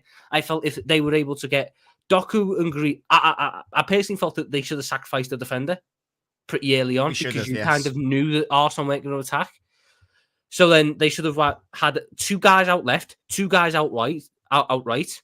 That kind of effectively forces all your good long-range shooters into the middle, because they need to fill that space. So if it falls back to them, they can hit it from range. And you get nice little link-ups out wide, where it's probably the weakest defenders, because not to say that Arsenal have weak defenders, but the weaker defenders will be out in wide areas. That's where you can have your quick little interplay, getting behind that back line, because you can get in behind it, it's just you can't get through it in the middle. So you're getting behind it, and that's where, as you said, you're firing your crosses low and hard. Then either Haaland gets on the end of it, or it gets cleared out as far as, for example, Foden on the edge of the box, and then it falls to Foden to hit it from range, rather than what we were seeing, where it was Kyle Walker or Akanji or Diaz. I just felt that Pep, and he kind of realised that, Pep, but it just took him longer than it normally does. He kind of stuck by what he was doing for the first 30 minutes of that half, and you kind of knew nothing was going to come from it. And it was only when he started making them changes. I would coach it differently. I would coach it differently. I would put the players that can shoot across the 18. That was me, to be honest. Can I hear? We should have done that sooner. Yeah, you should have done that sooner, because Arsenal were clearly had the plan. We should have done it at half time, to be honest. Yeah, Rory, what was your take on the game in any aspect? By the way, there are people in the chat that's still talking about the referee. Go ahead. Yeah, I mean, I don't want to completely brush over the ref, but it's just such a weird one, because that first 15 minutes, I thought we were poor. I thought City were fantastic. And at 1-0 to City, it looked like it could be a long day for Arsenal. And then we get back into the game, and it's, a moment of brilliance from Calafiori that gets us back into the game. And then after that, obviously, Rodri goes off. We were on top, and I felt like we began to control the game. We had the chance with Gabriel that he put over, then we scored with him, and it looked like the game was ours. And then obviously you get that red card, and it completely changes it. On that, look, I don't have an issue with the red card being given, in terms of, I understand, like, Trossard's an idiot for allowing the opportunity there. My issue is, and it's not even just the Doku one, for me, it's that, like, last weekend, Dominic Szoboszlai is on a booking, commits a foul, the whistle goes, he takes 3 or 4 paces, he smashes the ball across the box. The Nottingham Forest players all appeal. They say he's on that's a yellow card. Michael Oliver is the same referee. Michael Oliver looks at it and doesn't send him off. Mm-hmm. So I cannot, and this isn't even like a subjective foul where it's a foul and you're like, okay, is that enough for a yellow card? This is supposedly a black and white letter of the law decision. So what was the factor? What was the different factor yesterday compared to last weekend that made Michael Oliver make a different decision? The only thing I could suggest is that we have an archaic style of refereeing in this country, where it's like that. It was fucking Clattenburg said it. Sometimes I'll let the players lose their heads, and then they can deal with it on the pitch. We were 1-0 down in the 95th minute. Us kicking it away was just a negative for us. We were dickheads for that, because we needed the ball back in play. That's the only thing I can think of. The referee went, they're the ones who need the ball. They can fucking kick it away.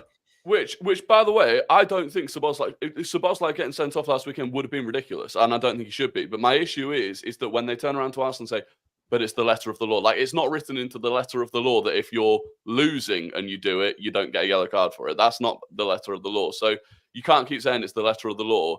And it's just, yes, Trossard was an idiot, but it just, and for me, it's ruining the spectacle of football. Like, the second half that we had compared to the second half we could have had was ridiculous. And again, the whole, when VAR got introduced, remember how they sold us VAR? Oh, once you've got VAR, it's going to take the controversial decisions out of the game and we won't be talking about referee decisions afterwards. We now talk about referees more than we ever did pre-VAR. There is, Dermot Gallagher does the Ref Watch show on a Monday. Howard Webb does whatever that bullshit show with Michael Owen is called. You got ESPN doing full written articles of VAR watch from the weekend. There is more content now about refereeing than ever before. And I find that ridiculous. On the game, second half, I thought we were unbelievable. Like the effort that every single one of those players put in. And I think the weird thing is that people are almost acting as if parking the bus is just a really easy thing to do. And they just parked the bus, so they don't deserve anything. And it's like 99% of these people will be people that don't play football, have never played football. The concentration level you have to have for 55 minutes to defend like that against Man City of all teams with a player less is unbelievable. It's not just the work rate and physical work rate, it's the mental work rate that you have to have. And I thought it was absolutely phenomenal that we held out for as long as we did. And then obviously, to concede the goal beyond even the allotted time is a gut punch as well. But ultimately, if you told me that we were going to go to City, go down to 10 men for 45 minutes and still come away with a point, I'd have said I'll take that. So there you go. I actually think that Arsenal within their right to defend like this. 2-1 down, 2-1 up at the Etihad. 2-1 down, 2-1 up at the Etihad, and you need to defend like that. What I don't understand is people wanting Arsenal to play from the back and just pass the ball and build and do stuff. Who wants Arsenal to play like that? Their rivals who want to see them lose. Maybe, but some other people. Anyone with a brain understands that Arsenal done what they had to do there. They set up to be deep and tough to break through, and invited and pushed City into areas where they couldn't do anything, and it worked. If City didn't get that lucky, I'm gonna call it lucky goal or a deflected goal, like when the ball fell to John Stones, that wasn't planned. You know what I mean? In the 98th minute, was it in the 98th minute or something like that? We would have been sitting here my point, just to make the statement. Yeah. We would have been sitting here saying completely different. No one would have said, "Oh, but Arsenal defended and didn't attack." You would have said, "Oh, masterclass, 2-1 at the Etihad. You're back in it. You have the upper hand in the league." So that's how if City scored, right, 2-2 in the 60th minute and Arsenal kept doing this, I would have said, okay, yes. But City scored in the 98th minute. It didn't score in the 60th minute. So Arsenal did what they have to do. But this is just the thing where, especially on social media, Arsenal cannot win. 2 years ago, we go to the Etihad in the 22-23 season. We try and continue playing our way of football, right? Even with Rob Holding in defence, we try playing our way of football. We get battered 4-1. And it's all Arsenal are naive. Arsenal aren't experienced enough. Arsenal have a soft underbelly. We changed the way that we approach Man City games. Having been beaten by City year after year after year, we changed the way we approach the games. We're nastier. We're more aggressive. We're more pragmatic. We play the dark arts. Now, everyone has a problem with that. Oh my God, they need to go back to playing free-flowing football. So we can't win either way. The only way we can win in these people's minds, and I'm sure they'd still find an issue with it, would be if we beat Man City at the Etihad whilst also playing free-flowing, beautiful football. So they expect us to do that. That is the only expectation that will make these people happy. But at the same time, they'll tell us that none of our players are anywhere near as good as Man City's. And if we try and say that our players are as good as Man City's players, we're deluded. So we've got a far worse team that is expected to go there and outplay Man City. It's a no-win situation. That's the point here. And even if we'd won yesterday, by the way, all of the excuses, all of the criticisms were already there. Oh, they targeted Rodri. One of the most nonsensical things I've ever heard. Oh, they were feigning injuries. Oh, they parked the bus. All of it was already there. They were ready to go on criticising Arsenal, even if we'd won the game. There is no winning, and that's just the reality. Because people, I don't see it like this at all. But you're right. Go ahead, Nobbins. I'm sorry. No, I agree with Rory. What I would say is I don't think that's exclusive to Arsenal fans. Obviously, you'll see more of anti-Arsenal stuff being an Arsenal fan. I see it as a City fan, so I think that's just a football fan thing, and like lots of people are not nice, to be honest. All I would say on that, again, I agree with basically everything Rory says. I'm not saying Rory says this or anyone in the chat says it, but there are some Arsenal fans who, I don't know what the term is. They feel a little bit hard done by, for example, that, you know, the goal that there was, for example, there was 7 minutes of added time, and that the goal actually came beyond the 7 minutes of added time. Now, again, I'm not saying that Rory's saying their own here, but what I would say is that the reason why there's 7 minutes is because of Arsenal. It's because they chose to time waste, and that's not saying that they can't do that. So that's the dark arts we talk about, and they're perfectly within their right to play like that.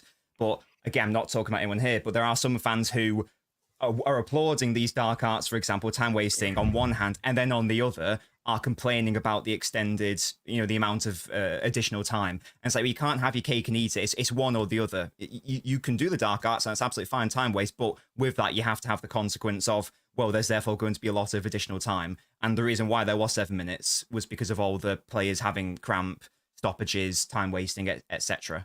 Again, even on that, I mean, Sky contacted Opta to try and feed into that time-wasting narrative and asked them how long the ball was in play for in the second half. And it was 35 minutes, which turned out to be the most amount of time the ball had been in play in any second half in any of the 50 Premier League games so far this season.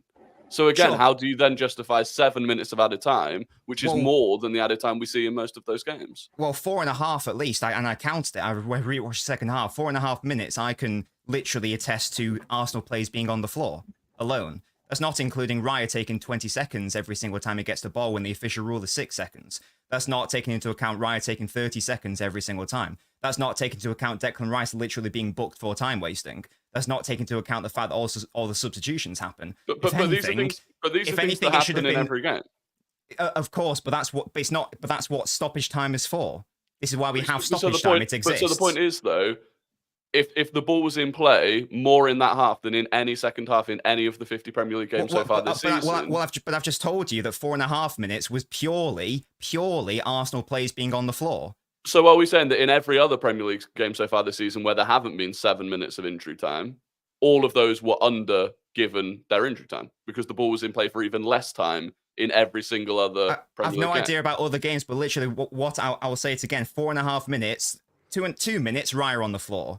1 minute, Calafiori, 20 seconds, Martinelli, Gabriel, 30 seconds, Timber, 45 seconds before the 7 minutes went up, and then a further 1.5 minutes with Timber being on the floor from minute 90 through to 91:30. You add on the fact that Rice literally got punished for time wasting, so that's at least another 30 seconds.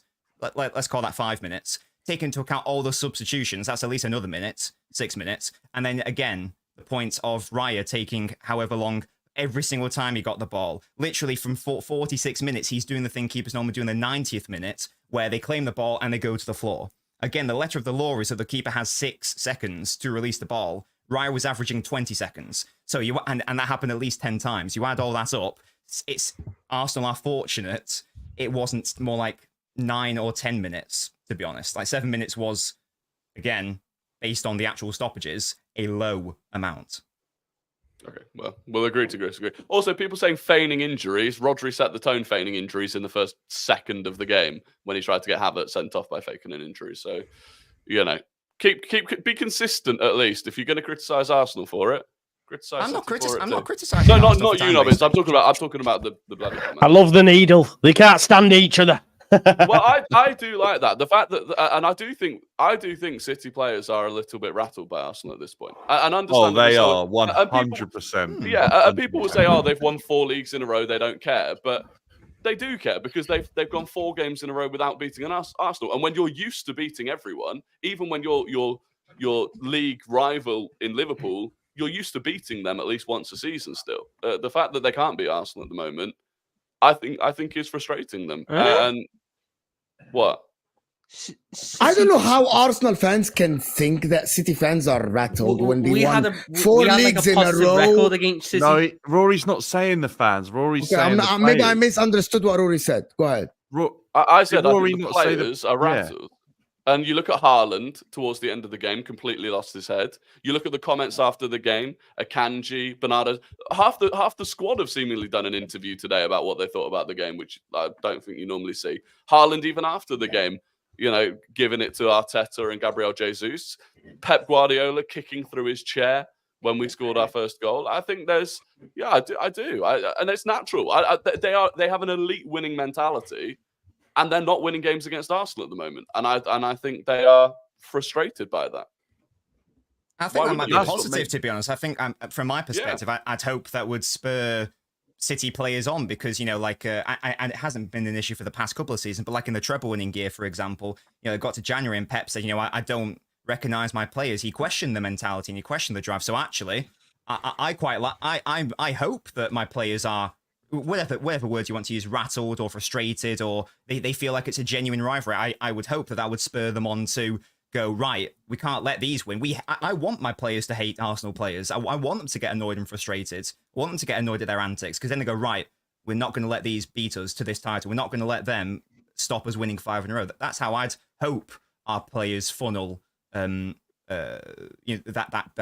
dislike. That brings me to the next point, Nobbins, which is yesterday we had a discussion on the panel yesterday. Very good show yesterday.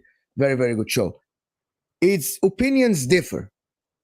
Does this draw galvanize Arsenal or actually frustrate them? And does this draw for Man City make them more frustrated that they haven't won against Arsenal? The Arsenal actually, the 2 games that they dropped points, they were down to 10 men. The Arsenal don't drop points normally when they're kept to 11 people. The Arsenal, for the 2nd year running, went to the Etihad and still made Man City drop 2 points. You're viewing this game from outside. How do you think both teams will react? I Arsenal, can't figure it out.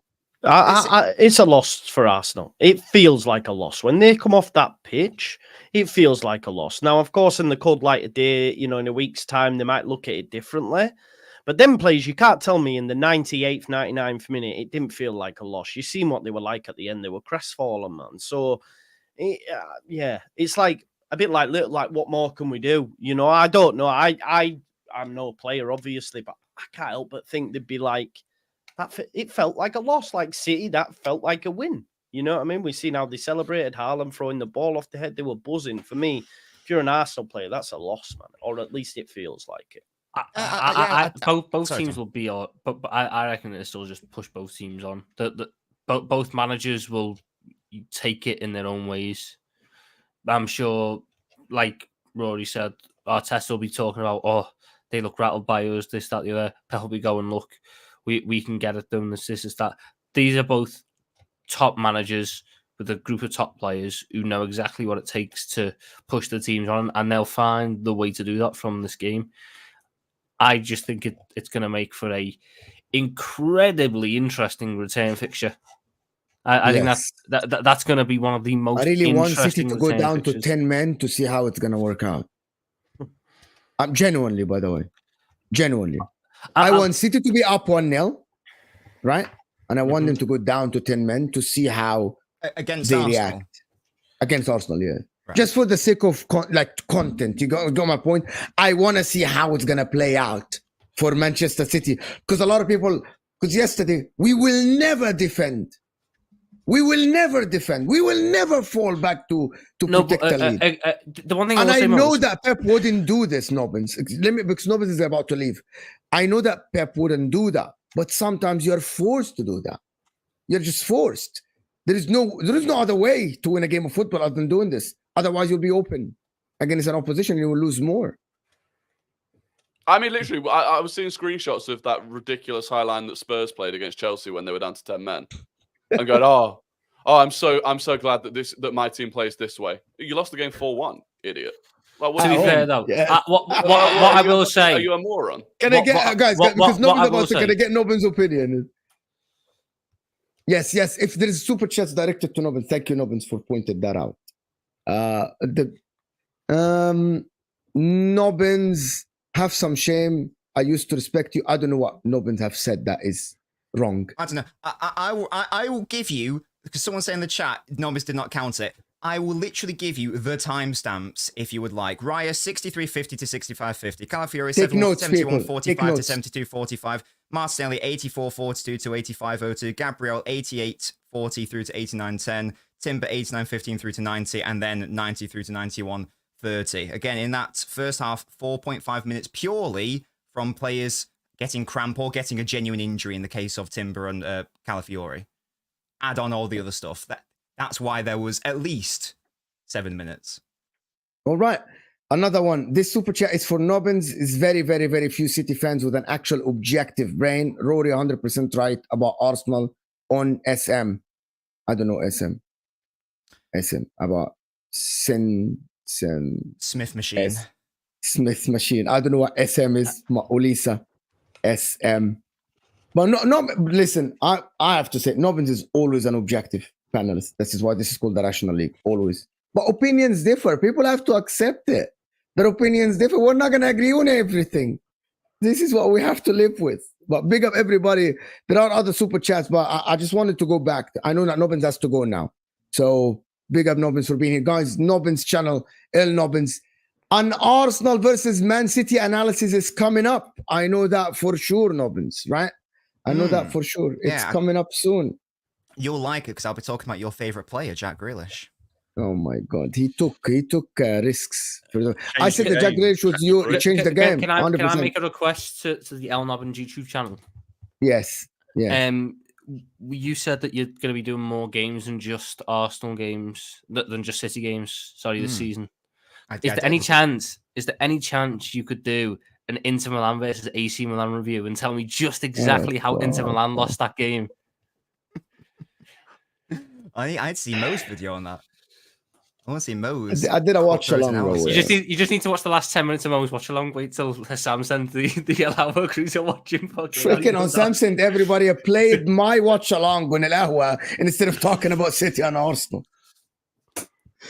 Anyway, listen, big up Nobbins. Thank you for joining, bro. I know you have to go. One last thing. Just one last thing before I go. Go ahead. Even if, because I still can't believe some people are actually arguing against this when I'm giving actual numbers. Even if you think 7 minutes was too much, you think, well, maybe 6 minutes of added time is would have been acceptable. Timber literally wasted 1.5 minutes when the extra time pause went up. So there was at least another 90 seconds added on anyway. So yeah. Bye.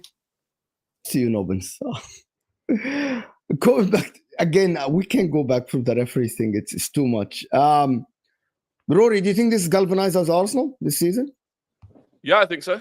I think it's a confidence. Like, don't get me wrong. I think Joe's absolutely right. It will feel like a loss. It'll take a couple of days for that to wear off. But I think they'll look back at it at the end of the day and go, this week we went away to Spurs, away in the Champions League on Thursday night. Bear in mind, we had a day less to recover from the Champions League game, and we'd gone away for it. And then we went away to City. And we've come out of all of that with being 2 points behind City and unbeaten still this season. I think like they'll look back at it and they'll go, all things considered, we're in a pretty good place ahead of the rest of the season. We've done Villa away, we've done Spurs away, we've done City away, and it'll give them confidence because ultimately, again, they're sat there thinking, well, if we go 1-0 up at home against Man City in the return fixture, even with 10 men, we could keep them out for that long. So imagine what we could do with 11 men behind the ball. Can I ask you something? Do you think your favorites now, guys? Arsenal played Spurs away, Villa away, Man City away. They didn't lose, right? Mm-hmm. And they're already behind. They're behind Man City with 2 points, if I'm not mistaken. Do we think Arsenal have the upper hand? I know it's too early. No. Why not? Because Manchester City have a freak up front who's already on 10 goals and 100 goals for the football club. That's the one thing Arsenal don't have. Maybe Arsenal should sign a Cherby from Inter. 35 years old. We'll give him for free. To Mark Holland. Who would you play there? I mean, your defense is crap enough as it is. That long. Cherby can only defend Holland. He can't defend Tammy Abraham or anybody else. He only can defend Holland. Well, maybe then Arsenal don't necessarily want a Cherby for just one game of the season. Just for that game. Yeah. No, it's no. I think ultimately, I think City are still favourites. I think genuinely, the outcome of Rodri's injury could change my opinion on who's favourites. If Rodri's out for the season or a considerable amount of the season, I think that makes Arsenal favourites. If he's not, then I think City is still favourites. Any other season, I would have said yes. But do you want to know what it is? It's just this season, I think there's another position. Gundogan coming back is the biggest thing for City because Gundogan can play that position not as well as Rodri, obviously, but he can hold down that position against much more opposition than he could have done beforehand. When it was like fucking what's his name, Calvin Phillips. What happened to your mic? It's unplugged. I'll sort it out in a second. When it was Calvin Phillips playing there, or when they had to chuck who else it was, who had to go in at DM when Rodri couldn't play. Gundogan is just Kovacic. He's best. Yeah, Kovacic at points. Gundogan can fill in pretty well. Haaland, if Haaland was to now all of a sudden miss time, they don't have an Alvarez. And I don't know who would go up front for them. No one. I don't know. They struggle. If you stop Haaland, City struggle. That's my opinion. Well, Inter did it, bro. Inter did it. No one stepped up against Inter. No one. That was my point. Was if Haaland misses games, if Haaland gets an injury, in the same way, while Rodri's injured, if Haaland was to get injured, I don't know who City would play up front. I don't know if it would be Foden false 9. I don't know if it would be De Bruyne false 9. I don't know if it would be, maybe it would be a false 9. And also there is one more thing that people don't know. City conceded 5 goals already this season. Forest conceded less. Fulham conceded the same. Spurs conceded the same. Brighton conceded less. Arsenal and Liverpool conceded the same. Chelsea conceded the same amount of goals. Man United conceded the same amount of goals. We're not conceded the same. We have the best by the way, in the league. Yeah. And no one, you conceded less. Arsenal and Liverpool conceded less. If Man United conceded the same amount of goals when City play, like City, But no one wants to mention that. And this is not me against Man City, but City's defense this season hasn't been the greatest. Arsenal yesterday exploited them in two pieces, identical. It's exactly the same one. And one of the main things about that defense is that they've not had Rodri playing this season, right? That Rodri hasn't played, and yeah, they've won those games, which is why it may not stop them. But I do think once you get into the rhythm of playing twice a week, are you really asking Gundogan and Kovacic to be playing twice a week in that position in that City team where Rodri does so much work? So, yeah, if he's out for the season or a lot of it, don't get me wrong, if they lost Haaland as well, absolutely, that would be a game changer. But even just losing Rodri, I think is big, because I don't think Gundogan replaces Rodri. I think I think they're best with Rodri, Gundogan, and De Bruyne. So for me, Gundogan coming back was more of a compliment to Rodri than a helping cover for him. Yeah, 100%. I'm looking at this title race. I still think Liverpool will play a massive part of this title race. Massive part. I still think Arsenal, the problem is I haven't seen Arsenal yet dominant, controlling games. Like the only game that I saw Arsenal control was Aston Villa, and the better chances fell to Aston Villa. So I haven't seen you. I'd say they control Tottenham. Yeah. Really? Okay, you get my point. You get my point, Tom. What I mean, okay, yes, but what I mean is that I haven't seen Arsenal control position, smother a team, and have the better chances yet. But I don't. You will do against Leicester and Southampton in the next. That's what I'm waiting for, Joe.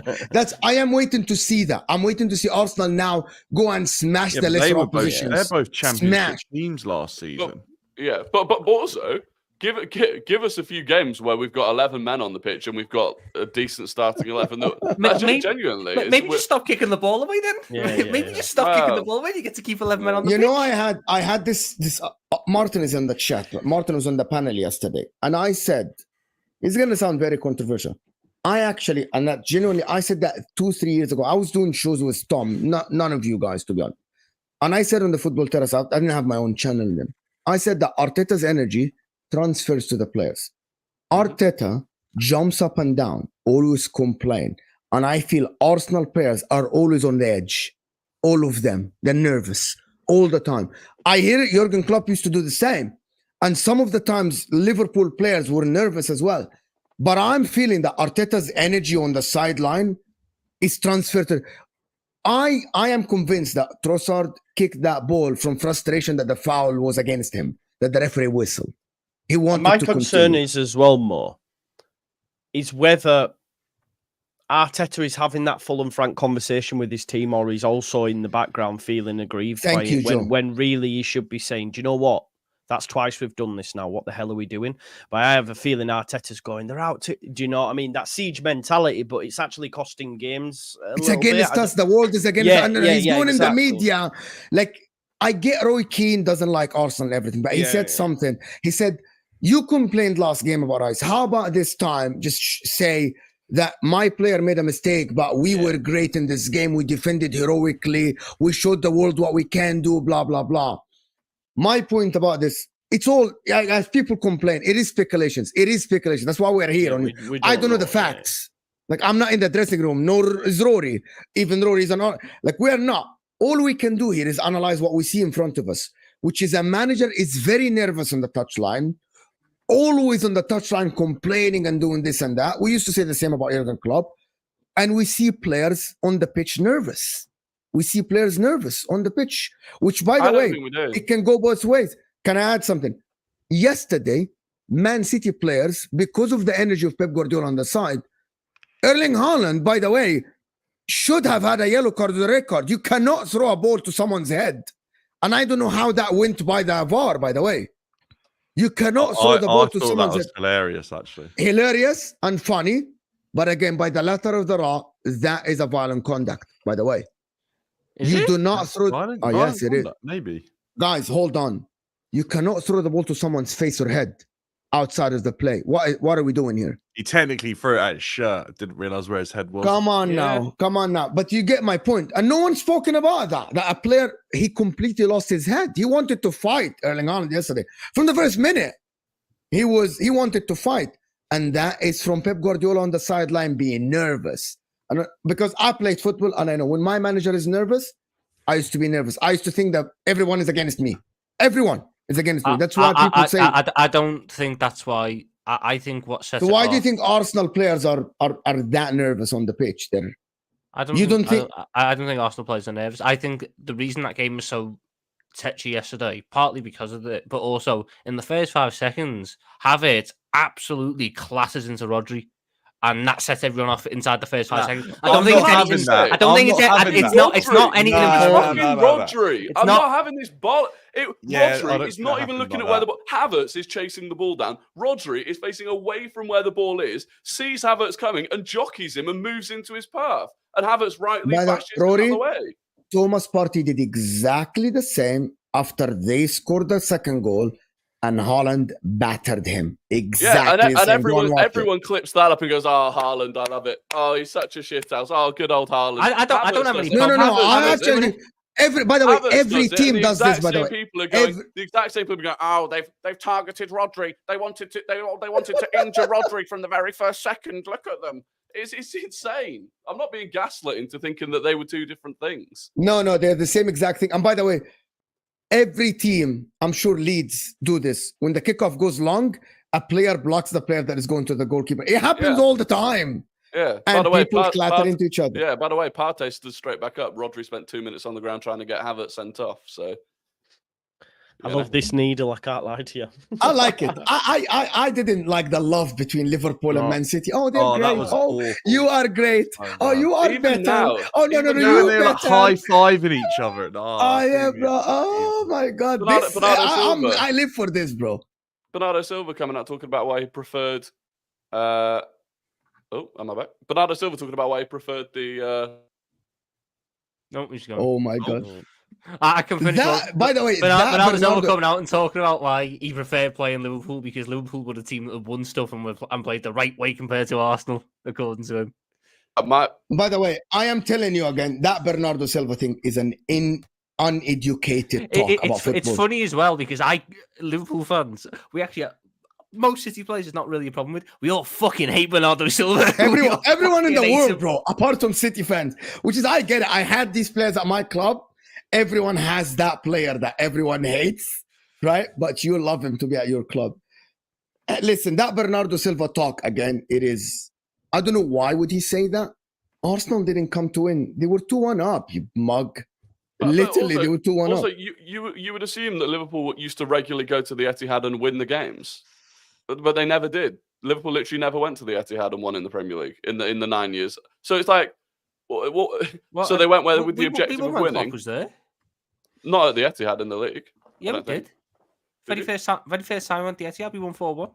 Oh, okay. So after the first time, once Pep Guardiola had his feet under the table, you didn't. And then we won. Have you ever we won the Champions League as well. I'm just saying. Have you ever beaten? the Champions League. Have you ever beaten Pep Guardiola in the league at their ground? Not at their ground, but we beat them in the league before. Yeah, okay. So Arsenal did last season. Did they win Arsenal last season? Yeah, so Arsenal have won one. I'm trying to remember off the top of my head exactly since Pep's. Arsenal only won last season once against Pep Guardiola. This is it. So we beat them in the league with Pep there 3 times. So 16-17 at home, 17-18 at home, and 19-20 at home. Then there was a lot of them were draws, like your 2-2s or your 1-1s or whatever. And then they beat us 5-0 when we had a red card. They beat us 2-1 in that game at the Etihad in 18-19, and I think they beat us. Let me put the super chat from Martin. Lockdown. Let me put the super chat from Martin. Big up, Martin. Thank you, Habibi. Mancunian way, guys. Make sure to subscribe twice a week. Martin is here with me. Genuine question. Did Martin Kuhn get in trouble for jumping Ruud van Nistelrooy? I'm only asking. But that is different time. Did Roy Keane, when he used to break people's legs, get red cards? No. It goes both ways. Did Patrick Vieira and Martin and Roy Keane get sent off when they squared to each other? No, they didn't. Because there was no VAR. it's Martin. It's a different era. Have any of you seen that AFTV clip? No one here can tell me that Arsenal were favored by the referee in Alex Ferguson era. I am not having this argument. It's impossible. Does anyone remember that AFTV clip of when Ty was it Ty? Yeah, I think it was Ty was sitting there going. Remember, I hope, Martin, that you got your answer, Martin. Like, to be honest with you, you cannot compare now VAR time to Martin Kuhn jumping on Ruda, which was supposed to be a red card because it was an idiotic move, right? But there was no VAR. It was different time. Players used to break each other's legs, and okay, the tackles were completely different. That the bar was much lower, much higher than now in terms of yellow cards and red cards. Like, so I can't compare both. That's, to be honest. Go ahead. But even like, that super chat just reminded me of that Ty clip from AFTV where he goes, "Oh yeah, that was like Ryan Babel in 2008. That when he got fouled. Like, yeah. It's so different the times now. Fucking hell." But we won't know. But it genuinely wouldn't surprise me if Kai Havertz had bounced the ball off a City player's head after we scored a goal. Genuinely wouldn't surprise me if he got sent. If he got sent off for it, well, it might have done, yeah. but it genuinely wouldn't surprise me if he got sent off for it, and everyone would turn around and go, "Well, letter of the law, that's violent conduct." But when Haaland does it, and I have no problem with it, I think it's funny, and Haaland does it, and everyone thinks it's funny. But you could genuinely see an Arsenal player get sent off for that, and everyone just turning around and saying, "Oh, he's an idiot. Letter of the law. Why has he done that?" And that's where Arsenal fans feel like we are treated differently. Well, it was only last. Was it? I don't think you're treated differently. Do you know why? Sorry. I'm gonna get you. Do you know why I don't think you're treated differently, Rory? Because I heard the same argument for years from Liverpool fans. Okay, so maybe same argument. Okay, so maybe we're not hold on. Differently. And I heard the same argument, right, from Jose Mourinho at Chelsea when he was going against Alex Ferguson. And I heard the same arguments from Arsenal when they're going against Alex Ferguson. Maybe it is the team that is, maybe it's a unconscious bias. Because, bro, in Italy, it was Juventus. It's the same. You only have to look at Rafa Benitez's press conference when he goes, facts, when he's having a go at Fergie and the referee, man, and that was the manager. It got to the manager. Like, this is what happens when you're at top of the tree. Obviously, there's always this. I don't think. Listen, I think Arsenal this season, like both sending second yellows were right. Like, I don't. Every team feels like the refs and shit against them. Fucking hell. For the first half of last season, it was everything with us. We had the McAllister red card when that's like one of the only ones I've ever seen get overturned. You had the entire Tottenham game, Arsenal at home with the Odegaard handball. Like, every team will say that. Fucking Chelsea fans with Anthony Taylor every time. Do you know one team that won't say it? And if you ask them to give an example, they haven't got one. City. No, because the only ones they've got are the ones that went in their fucking favour. Rodri handball at Goodison Park.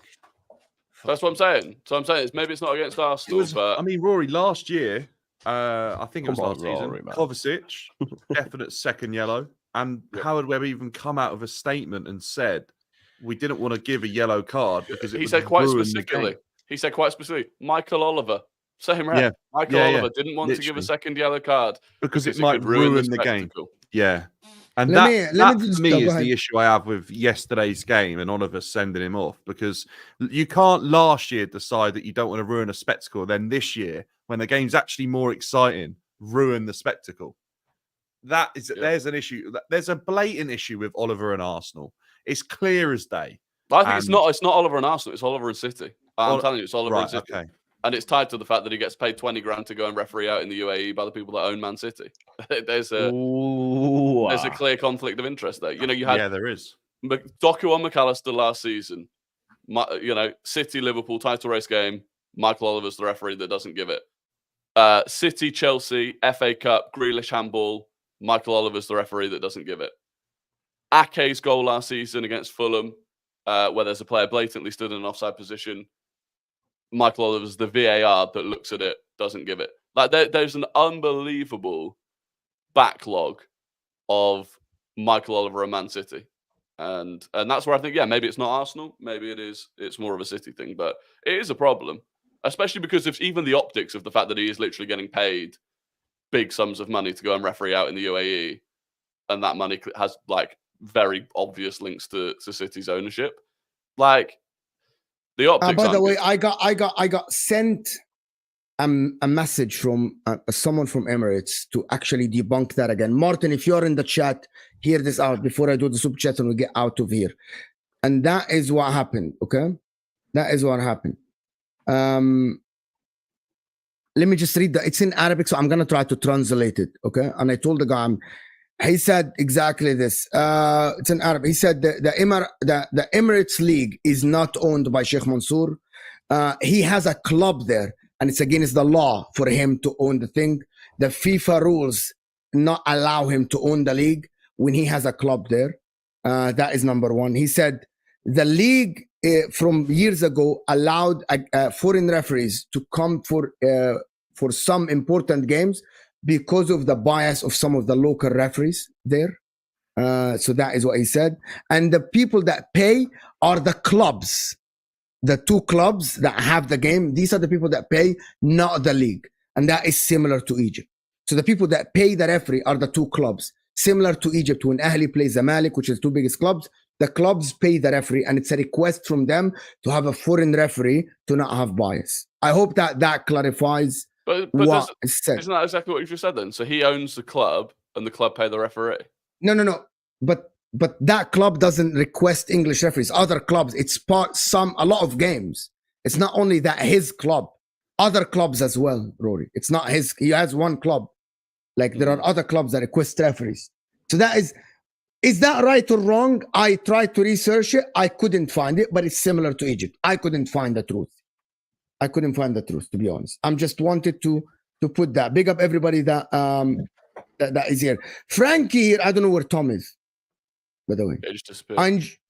I enjoyed that game a lot. The rivalry building up, all the drama. Sorry, I need to change because you have better. Your face is higher. All the drama. Hopefully, City don't go to jail for too long, so that this can continue. Big up, bro. I'm telling you, if City go down, players will leave. Already today, they are talking about release clauses in players. Agents have already started exploring the options of the big players leaving if City go down or get point deduction. It won't be the same. City will go back up, but because of the amount of money spent in the Premier League, I don't think City can come back that easily from it. But I doubt that will happen. Emmanuel is saying, we have dropped points in 2 games, and both games we were down to 10 men. We have not lost a single game this season, and yet we cannot catch a break. Rivals are rattled. But what I would say, just in response to you, Emmanuel, the reason you went down to 10 men is your own fault. Yeah, but that's not how Arsenal fans see it. No, but it is, though, isn't it? It is. But they don't see it. It is. Yeah, but it's just one of those. It is, but it isn't, because we're still the only club. Joe, I mean, how many yellows have been given out for kicking the ball away compared to how many times the ball's been kicked away? With that, I hear you, but that's the same for everybody, man. There's no way these refs are going into this game going, now let's make sure we really dunk on Arsenal here. It's not. Over the course of the season, but these Doku things not kick the ball away. Yeah. So where's he? So with Doku's actually the lesser known one, because with Doku they claim he was passing the ball back to where the free kick was meant to be taken from, right? And then the argument, this is how dumb the whole rule is and why the rule shouldn't be a thing, because we're arguing whether Doku was passing the ball back to where it should have been taken, or if he was trying to pass it away. It's insane that we're analysing that instead of the actual game. The one that has gone completely under the radar was before Arsenal's first goal. So City fans complained that Arsenal took the free kick for our first goal 10 yards further forward than where the free kick actually happened, than where the foul was. Do you know why the ball was so much further forward? Because when Saka got fouled, I think it was Saka, Michael Oliver blew the whistle for the foul. Bernardo Silva continued dribbling with the ball for like 4 or 5 paces with the ball that stopped us taking a quick free kick. And Timber was down, so we probably wouldn't have taken a free kick anyway. But again, if you go back and watch that, Bernardo Silva runs away with the ball and stops us taking a quick free kick. Didn't get a booking for it. So, and that was before the Trossard one. So, yeah, there are so many examples of players kicking the ball away and not picking up yellows. And coincidentally, I think 4 yellow cards have been given out this season for kicking the ball away. I know one was for Bruno Fernandes, but 2 of them now have gone to Arsenal players. And when both of them were already on bookings. Do you think, Rory, did they kick the ball away, in your opinion, taking your Arsenal head off? Did Trossard kicked the ball away yesterday. Well, yes, but also there was less than a second between the whistle going and him kicking it. I think Did he's he trying to kick it play away, out though? Yeah, but Martinelli. where was he kicking it to, Rory? If you actually look, I think he's trying to kick it to Martinelli. Martinelli's on the left-hand side. Maybe he's trying to kick it to him, maybe he's not. But I also just think he's trying to avoid City carrying on. And some people say he might have I think thought it was that's more the whistle answer. halftime, I but- think he knows that volleying that ball that high into the air delays the restarting of play. Which is a Possibly, yellow but then they card, can't right? restart it from there because it was nowhere near where the foul took place. I mean, look, yes, I'm not even saying, yes, letter of the law, I have no problem with the booking. Like, the issue becomes, why is the letter of the law so strictly applied to Arsenal for this specific type of offence and not for seemingly 95% of other players so far this season? I hear it. It's hard as like if I was in your shoes, I'd be saying exactly the same thing. But I can Yeah, take and I a think step that's the back thing. because I have no dog in the fight, kind of thing. But I hear what you say. I do. I hear it, bro. I do. Guys, did you see the clip? His head is gone, Erling Haaland. He told. I loved it when he went to Arteta. Be humble, huh? Be yeah. He humble. said, why is he telling Brilliant. Arteta to be humble? Like, It could it's be crazy. something we don't know about, though. Eh? It's Do you know- crazy, bro. Do you know what's mad? So in that game, he told Miles but- Lewis Skelly, 17-year-old, he said, "Who the fuck are you?" Which is like the least humble thing you could do to someone. And then tells Mikel Arteta to be. But also, if I was Haaland, I'd leave that for a game where I've like scored a hat trick and won the game. Not to a manager who has restricted me to 1 goal contribution in 4 games. And has got a draw with 10 men at my ground. I felt like that was a bit. But he had just equaled Ronaldo's record of 105 goals in that amount of games. So I think as much as I hear what you're saying, don't get me wrong. I was wondering why that point hadn't been raised. I actually felt that second half, Haaland was incredibly quiet when City needed him the most. He really struggled in between the lines in that Arsenal defence. In between the, I think that's why he was so gaps that annoyed. were yeah, I think you might be right, Rory. But TBG just said there, I wish he would step to Gabriel or Saliba like that. He literally bounced a ball off Gabriel's head. Like, let's not do this. Like, when he Haaland's wasn't looking, by the way, listen, his shirt was over his face. Wasn't it? Haaland's born in Leeds, man. I'm always going to back him. He's a Leeds fan. Big up. No, Yes, Joe. He did it. He did it behind Gabriel's back and then ran away before Gabriel could even turn around. Absolute bitch play. Ian Wright said Gabriella do that, but he'd look you in the eye when he did it, and it's true. Gabriel, by the way, is obviously it's common knowledge, but is unbelievable attacking the ball at corners. Like, what a player in that respect. So good.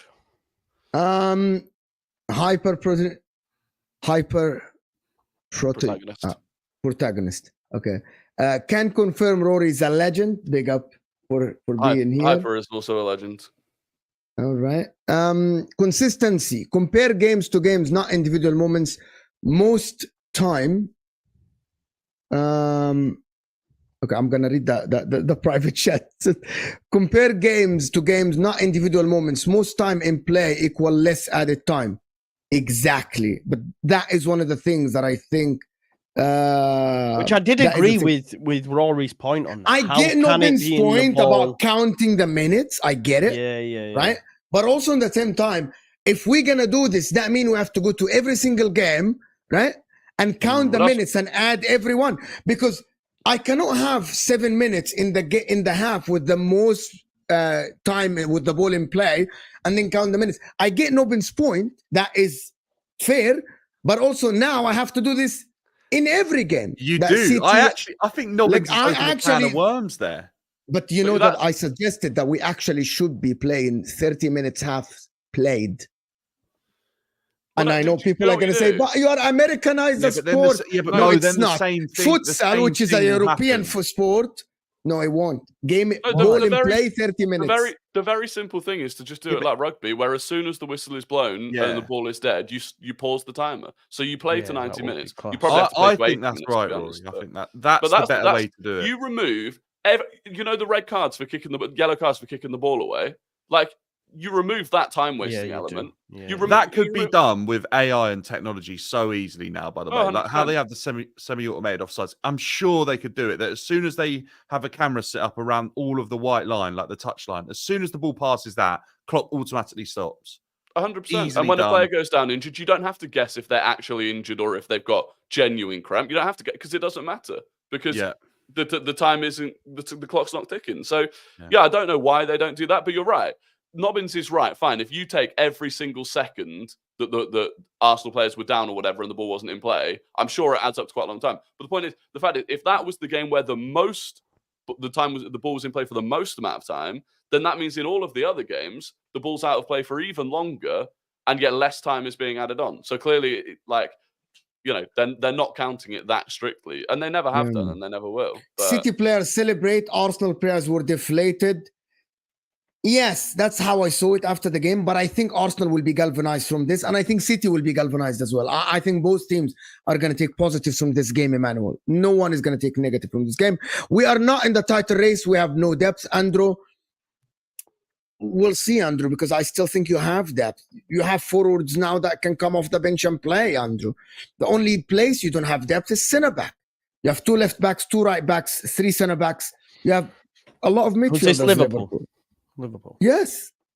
That notion that they don't have depth, by the way, is a myth, by the way. Because in the midfield, they don't have depth, but they still have 5 midfielders. Yeah. Ryan here, big up Ryan, but Tom has left. Tom needs to stop hyping up media players. He was busy saying we don't need a midfielder because we have Tyler Morton, who doesn't even make the bench. Tyler Morton is a baller, by the way, and will be. He was at Hull City last season and was different gravy. Did he not go to Leipzig in the end? Did he stay at Liverpool? So. He's a top player. He will do well. We'll see. City clearly respected Klopp's Liverpool. City Arsenal thing doesn't come close in terms of quality. City players don't have any respect for Arsenal.